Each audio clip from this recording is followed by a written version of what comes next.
Buongiorno da Nicoletta ed eccoci con il nostro classico appuntamento con le figlioline che ho deciso ultimamente di leggere così in presa diretta senza neppure averla vista prima, così sorprendo anche me, sono più spontanea nel farti il commento finale.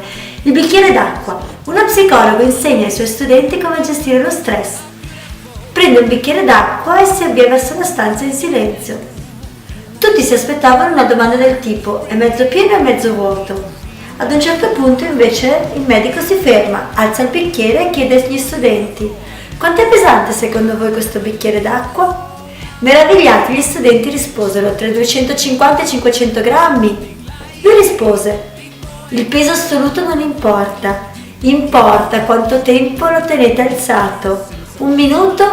Nessun problema. Un'ora? Un braccio dolorante.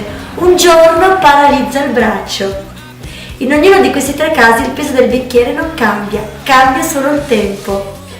Più il tempo passa, più diventa pesante. Lo stress e le preoccupazioni della vita sono come il bicchiere d'acqua. Se si pensa di meno a loro, non succede quasi nulla. Se ci si pensa di più, il cuore inizia a far male. Se ci si pensa tutto il tempo, paralizzano la mente. E qual è il messaggio che questo aneddoto simpatico ci vuole lasciare? Più continuiamo in modo battente a martellare la mente con ciò che non va, ciò che ci fa male, ciò che non funziona, più tutto questo diventa pesante, ci crea pesantezza e molto spesso poi si somatizza, perché tante malattie sappiamo sono psicosomatiche. Quando io alleggerisco, quando riesco a lasciarmi fluire le cose, il bicchiere d'acqua è poco pesante perché lo tengo poco. Se invece proietto e do il cibo ai miei pensieri di cose negative, quel bicchiere d'acqua nel costante del tempo diventa davvero molto pesante. Quanto vuoi tenere quei brutti pensieri in testa?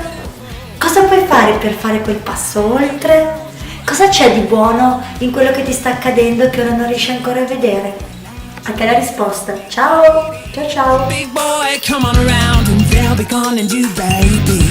No need to fantasize, since it was my phrases. Water in a